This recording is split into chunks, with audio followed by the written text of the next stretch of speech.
Bonjour, je m'appelle Solo Diabaté, j'ai 37 ans, je suis un des meneurs de jeu de l'équipe de Côte d'Ivoire et c'est moi qui porte le numéro 10. Tout se passe bien. Bon, pour l'instant, voilà, on a réussi à être complet il n'y a pas très longtemps, mais la préparation se passe bien, tout le monde est motivé, en bonne santé et voilà, on est prêt pour le rendez-vous qui sera dans une semaine, donc voilà, on a hâte d'y être.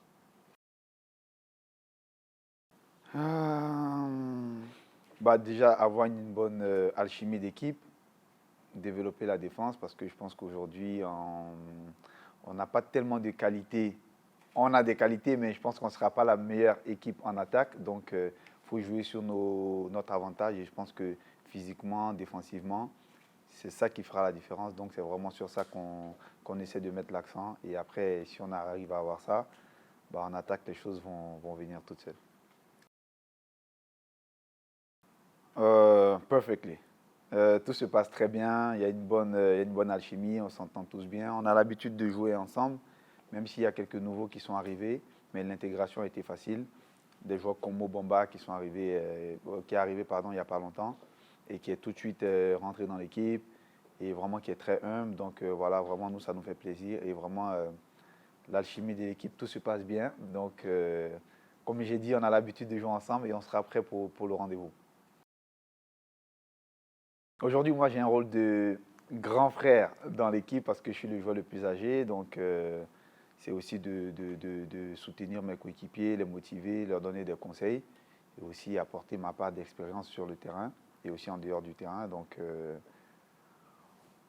mais ça, c'est mon objectif personnel. Mais sinon, collectivement, c'est de se qualifier pour les Jeux Olympiques. Et voilà, toutes les semaines d'entraînement qu'on a fait, c'est pas pour partir à Porto Rico défaitiste. Voilà, on a l'objectif de se qualifier, donc on va donner tout ce qu'on peut et on espère atteindre notre but. Peut-être la pression et le manque d'expérience parce on a beaucoup de jeunes. Notre meneur titulaire aujourd'hui, c'est un jeune de 20 ans. Donc je pense que ce sera un peu le manque d'expérience qui risque de nous faire défaut.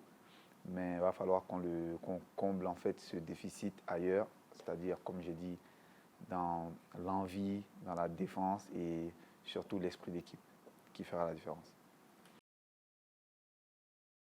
Tout le monde parle de la Lituanie parce qu'on sait que la Lituanie, voilà, c'est un pays qui a une culture basket exceptionnelle.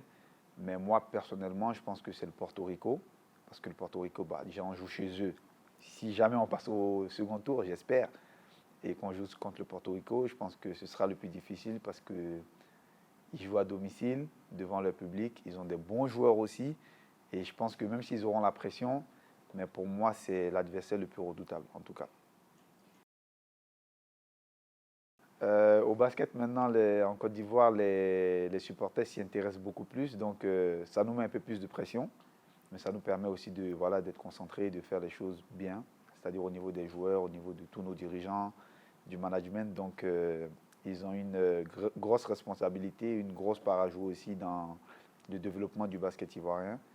Et voilà, leur soutien, parce que moi je ne suis pas sur les réseaux sociaux, mais je vois que le soutien des Ivoiriens et aussi leurs critiques nous mettent la pression, mais voilà, c'est une bonne pression et ça nous donne envie de se surpasser et de les rendre fiers parce qu'aujourd'hui on représente nous-mêmes d'abord, le maillot de la Côte d'Ivoire, nos familles et la Côte d'Ivoire voilà, à travers le monde. Donc les fans, c'est vraiment, on va dire, le sixième joueur extérieur, en tout cas qui nous permet de se surpasser sur le terrain.